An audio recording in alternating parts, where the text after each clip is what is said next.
Tonight, the state of play on immigration is anything but clear. Parents arrested at the southern border are still trying to reunite with their children. Congress is still searching for an overall solution, and President Trump is still talking tough. White House correspondent Yamiche Alcindor begins our coverage. These are the American citizens permanently separated from their loved ones. The president sought today to shift the focus from families separated at the border to the families of people killed by undocumented immigrants. They're not separated for a day or 2 days. These are permanently separated because they were killed by criminal illegal aliens. As he has before, he also falsely linked the larger migrant community to those who commit crimes. You hear it's like they're better people than what we have, than our citizens. It's not true. The White House event followed fierce criticism of the president's zero-tolerance policy.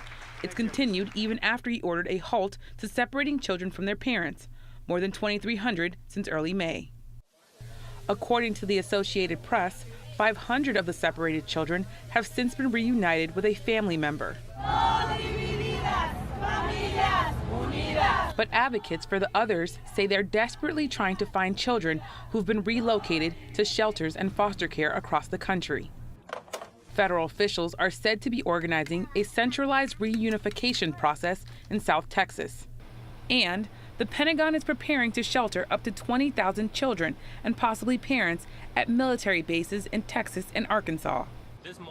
But at the border in McAllen, Texas, today Efren Olivares, a lawyer for the Texas Civil Rights Project, said parents have been calling him, frantic to find their children. It's the same question. When am I going to see my child again? Olivares says the government separated the families with no plan for how to reunite them later. So the children end up at a shelter with the Office of Refugee Resettlement. The parents are very likely at a ICE detention facility. Those are two separate systems not designed to communicate with each other. So we're having to do on the fly, trying to locate the parents, trying to locate the children. Meanwhile, there's where the U.S. Attorney's Office in South Texas is dismissing cases against parents who were charged with illegally entering the country and were then separated from their children. At the same time, U.S. Customs and Border Protection has said it will continue to refer adults who cross the border illegally for prosecution. We have no reason to be proud of this. Across the country today, Democrats urged President Trump to rescind the zero-tolerance policy. I call it a zero-humanity policy. And on the floor of the House, Democrat Ted Lieu of California played a recording obtained by ProPublica. In it, children are heard crying after being separated from their parents. A standoff quickly ensued with Republican Karen Handel of Georgia. The gentleman will suspend. Why are you trying to prevent the American people from listening to what it sounds Rule 17 of like the House in a detention prohibits facility? the use These are of that babies device. and kids in a detention. All of this comes as Republicans have pushed off a vote on a compromise immigration bill until next week.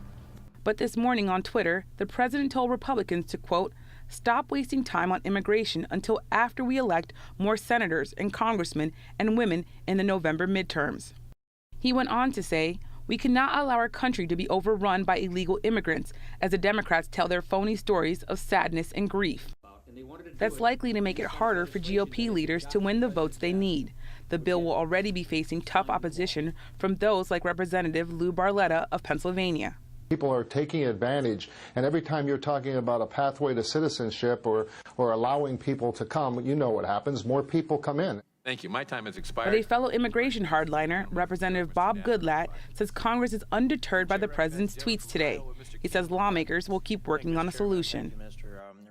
Yamiche is here now, along with our Capitol Hill correspondent Lisa Desjardins, to talk about where all this is headed. Yamiche, let me start with you. Have we gotten any more clarity today about how this executive order is going to be carried out, how these families are going to be reunited? Well, federal agencies and families that are trying to be reunited are really facing a labyrinth of government bureaucracy. There's really no clear-cut way that these families are going to be reunited. I was asking all day from the White House to the Department of Health and Human Services, which is in charge of reuniting a lot of these families. They told me that they just don't know.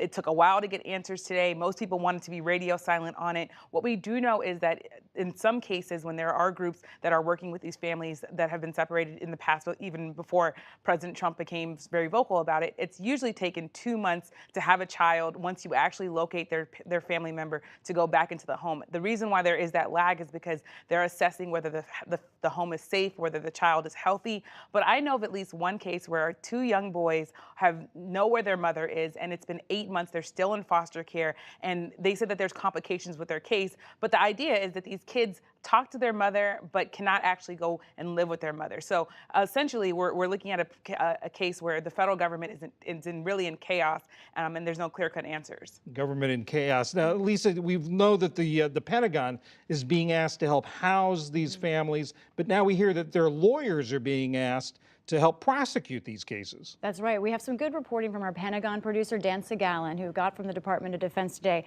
that the Secretary of Defense has approved sending 21 attorneys familiar with criminal prosecutions to help with these border cases. They made a point, it's interesting, in their response to him to say they will help with both misdemeanor and felony charges. That's because it's not really clear what the policy is right now, which way these cases are going to go. And as all this plays out, what's going on the Hill? Is this delay in the vote going to get them any closer to the 218 votes they need? Republican leadership hopes so, but I have to tell you, John, from my many conversations today, not yet. And I don't think the president has helped things by saying, perhaps we just blow the whole thing off until after November elections. We'll see. This weekend will tell us a lot. But what's happening more vigorously right now in Congress? 2 things. A series of letters going out to Health and Human Services from Democrats who are putting them out publicly and Republicans who are not, asking what is going on. Many of these senators have cases in their states. They're trying to figure out what's happening to the families that are in their territory. They're not getting answers, including the committees that oversee Health and Human Services. Also happening today, we're seeing a lot, Republicans and Democrats, go to these facilities. We're going to see many of these visits over the weekend. We're going to see protests from these members. All of this leading up to what may be the only action we see next week or not, that immigration vote. There's no date set for that, but it's important to sort of remind viewers what exactly is involved in that bill.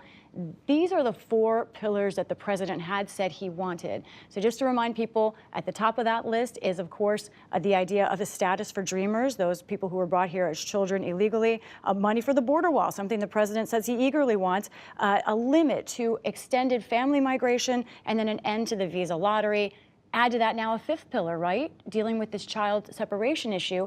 In this bill, John, that may come for a vote or not next week, is important money, $7 billion to try and house these kids. If this bill doesn't pass, their fate is not clear, nor is it clear where the resources will come to house them.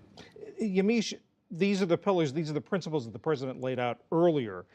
Has there been any clear guidance from the White House what the president will accept, what he wants out of a bill, what he will sign?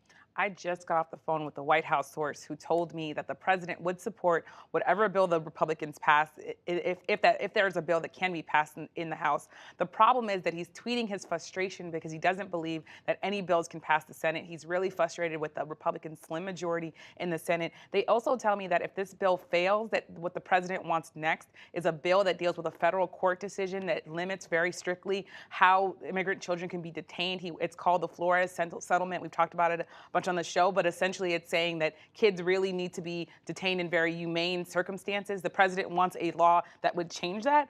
Today was also important because the president went out and kind of went back to his base. He went back to his roots of really criminalizing immigrants. He had an event at the White House where he had these family members who had lost loved ones who were killed by undocumented immigrants. And what he was doing there was really pitting the question, are you on the side of these families who he said were permanently separated from their kids, or are you on the side of the kids that are caged that might be temporarily separated? He ran on America first, but today was really him taking a big step forward and saying, are you with these American families or with these immigrant families?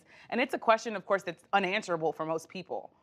Yamiche Alcindor, Lisa Desjardins, excuse me. Thank you very much.